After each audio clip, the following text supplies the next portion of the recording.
You are now listening to Surelgar MD. Hey guys, it's Surelgar MD, and I just want to show you here the Wallstent. This is a Wallstent by Boston Scientific. Just want to kind of show you this stent. There it is. I'm sort of squeezing the stent, and you can kind of get a sense for it, what it's like.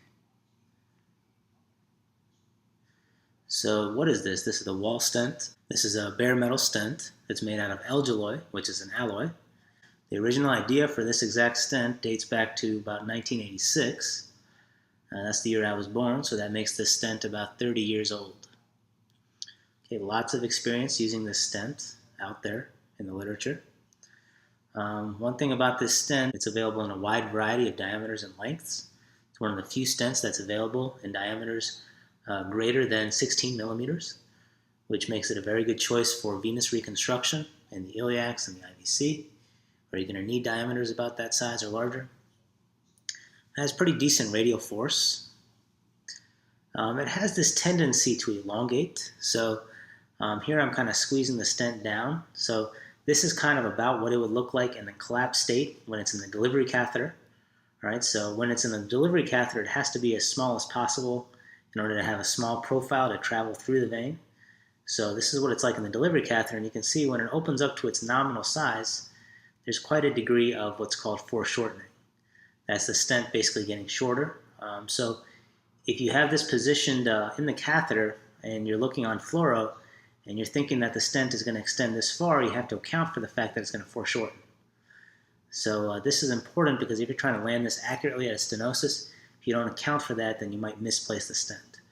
Now actually one of the advantages of a Wallstent is the delivery system. So the way you deliver this device, and I'm actually going to show that in another video, the way you deliver this device is you have it constrained and then a catheter actually comes back and unconstrains the stent so it flares out.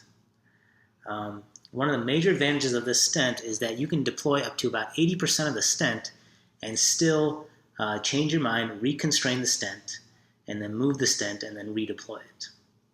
Few stents give you that amount of flexibility. A couple other things about the stent. It has this flared end here, so that allows the stent to kind of catch onto the end of a vessel to make it easier for it to kind of take hold and do its job. One of the problems of Wallstents is kind of its tendency to watermelon seed, so it is actually a woven stent. You can kind of get that sense from it. There's a lot of different types of stent designs out there, but this is like a woven stent. You can actually feel that every piece of the stent is all connected to each other.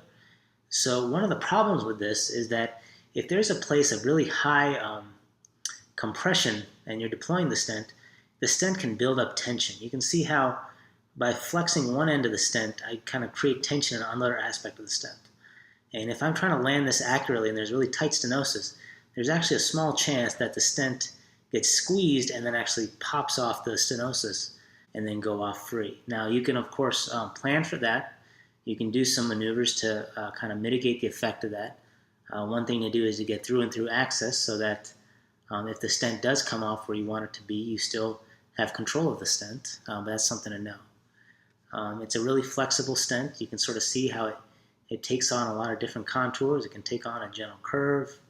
It can sort of elongate. It can have kind of narrowed and tapered ends. So it's a really nice flexible stent. Really nice stent to use for venous work.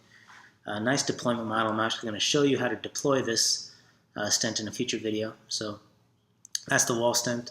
Thanks for watching, guys. You guys are watching Surelgar MD.